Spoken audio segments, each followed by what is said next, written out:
A typhoon has just struck the coast of Malaysia, and hundreds of people are missing.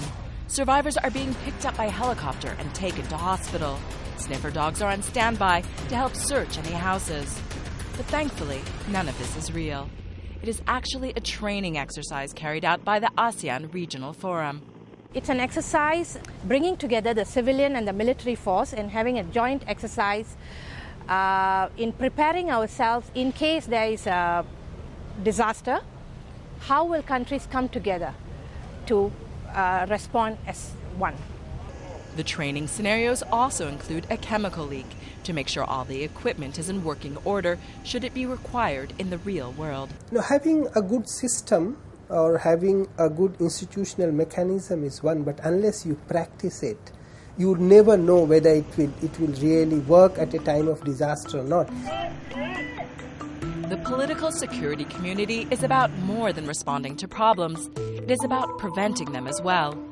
Since it was formed to today, ASEAN has ensured the entire region has remained at peace, providing a solid foundation for economic development as well as socio-cultural opportunities. The Treaty of Amity and Cooperation in Southeast Asia came into existence in 1976 and remains the key code of conduct governing interstate relations in the region.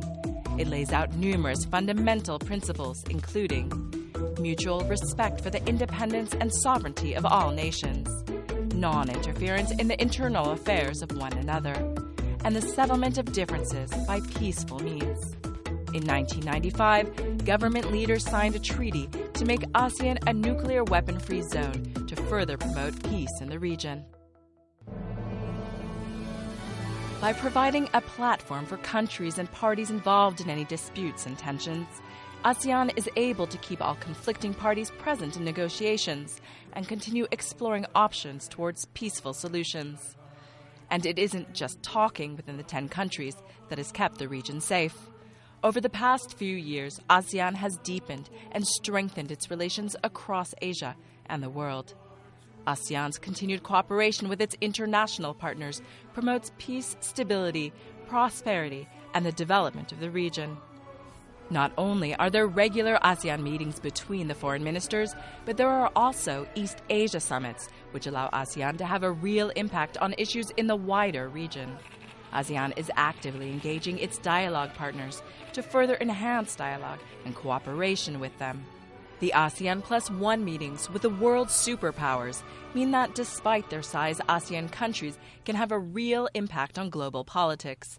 And by adopting coordinated, cohesive, and coherent positions on issues, and by responding collectively to emerging challenges, ASEAN is seen as being a reliable player in the global community. By talking, by discussing, by being transparent, this is actually promoting trust building. This is building confidence.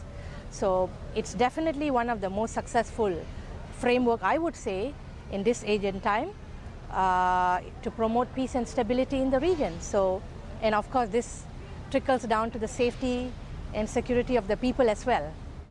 And looking after its people is ASEAN's main concern. The political security community promotes political development in adherence to the principles of democracy, the rule of law and good governance, and respect for the promotion and protection of human rights and fundamental freedoms as inscribed in the ASEAN Charter. What are countries but about people? So you have a people-centered ASEAN. And what is it about people that is important? People have rights. People want to live decent lives. They want to have protection from fear. They do not want to live in fear. When you're dealing with lives, I think the best teacher of all is experience.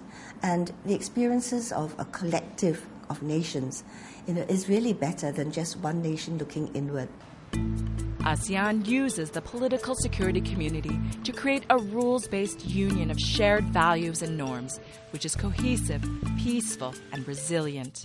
By bringing the 10 nations together, it gives a shared responsibility for security, which allows Southeast Asia to be a dynamic and outward-looking region in an increasingly integrated and interdependent world.